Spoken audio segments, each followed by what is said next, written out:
I think let's unpack what's happening in the global stage. South Africa, or Southern Africa, has really seen gold as a really strong performer, and again, we're continuing to hit record highs. JC also doing the same, but for different reasons. Yeah, that's right. Thanks for having me, Zanele. And so, I mean, that's something we've been looking at year to date, how well gold has been performing. I guess as a safe haven asset, it's the sort of behavior you'd expect with all the political, geopolitical and global uncertainty around tariffs, as you said in the intro. And that's pretty much been the theme of this year so far. So, I mean, there's some talk about more Chinese stimulus. Perhaps that's what's playing out in the equity market in some respects this morning. But as far as we're concerned on the fixed income side, it's been a weird and difficult year so far, because we know, we've all been anticipating volatility around President Trump and his foreign policy, and he came out as expected and quite deliberately talking tariffs off the bat. And the uncertainty that's rippled as a result of that is carrying on, and we've not escaped this. And the most recent development, as everyone, your viewers will know, is the headlines around South Africa and how we're kind of in the US diplomatic crosshairs as it is at the moment. And this presents quite an interesting diplomatic and political challenge for South Africa going forward. Of course, we've got the AGOA agreement, which is that sort of favorable trade arrangement with America that economists will tell you isn't that significant necessarily, but it's a huge signal.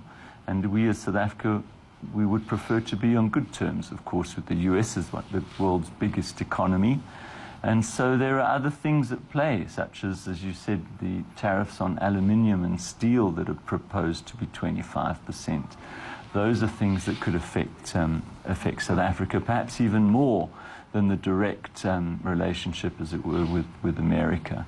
So there's lots going on at the moment, and politics is something that, and diplomacy is difficult for us as investors sometimes to position for and to anticipate. So it's a fluid situation. Yeah, it really does challenge investors. I think you've got AGOA, you've got the G20 really having to step into this tariff conversation. We're going to have the tariff conversation a little bit later, because strangely enough, it's not that it affects us directly, but it affects those who are buying products from us and what that means in the short term, but in the long term. So, but GNU holding us steady, but still I do see that bonds feeling the pinch because of this political play.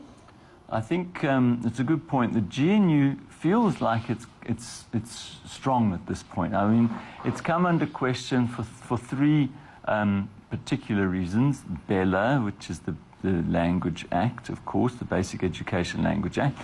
Then we had the NHI, and you got the expropriation bill. These all being signed in and causing a little bit of well, not a little bit, a challenge directly, right? And there are those are developing stories, but ultimately, I think the results of those will leave certainly the DA on the NHI front will feel a little bit more positive there on the developments that have come through.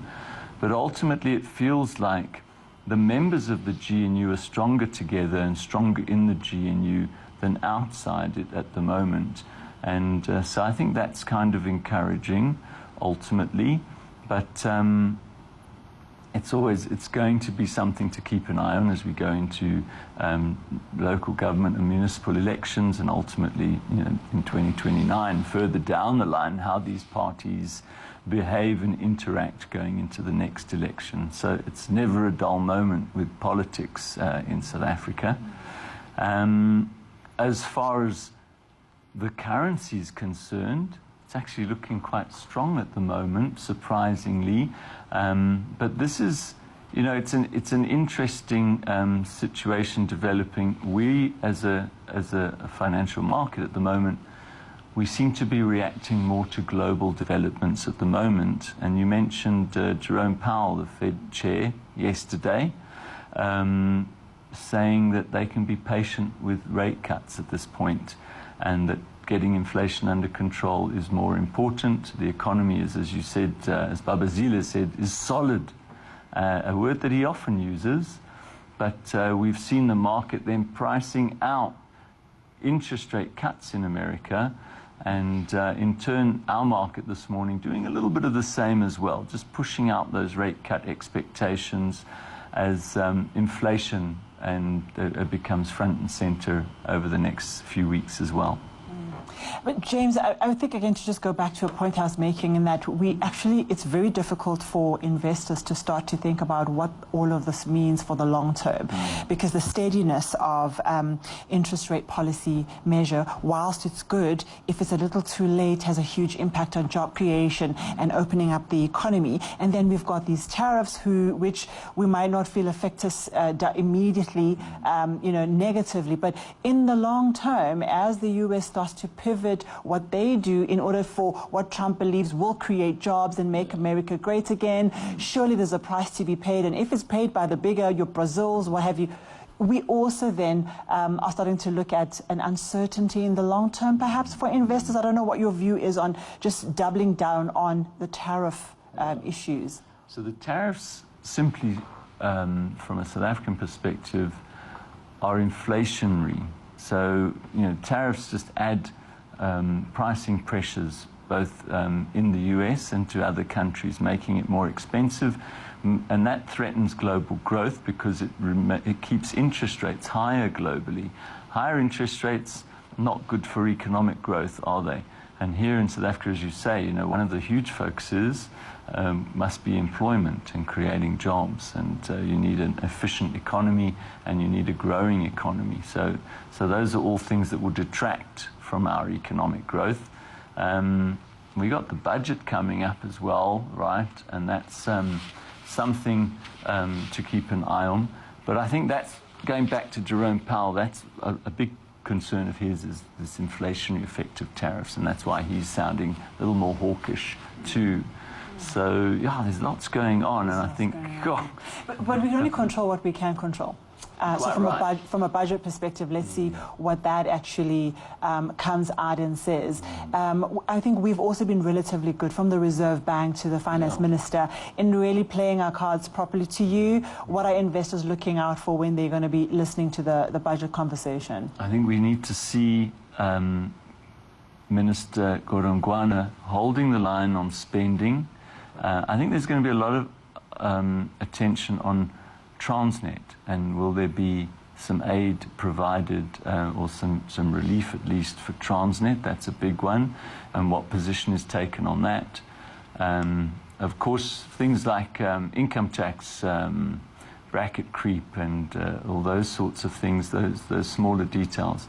But I think most importantly, the medium-term budget last year showed that the minister is committed to reducing spending, austerity as it is, and that I expect him to hold the line on that, and that will be a positive. There are some positive benefits from the two-pot system, the additional tax receipts from that.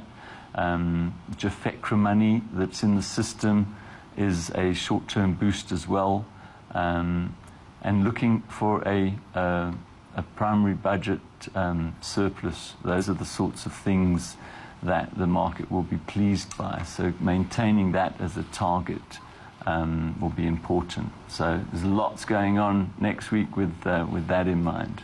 And you're telling your clients what at this point? We're saying hang in there. There's a lot of uncertainty. We came off the back of a strong year for bonds last year. So I think to temper expectations probably won't be as positive this year because that was outsized performance.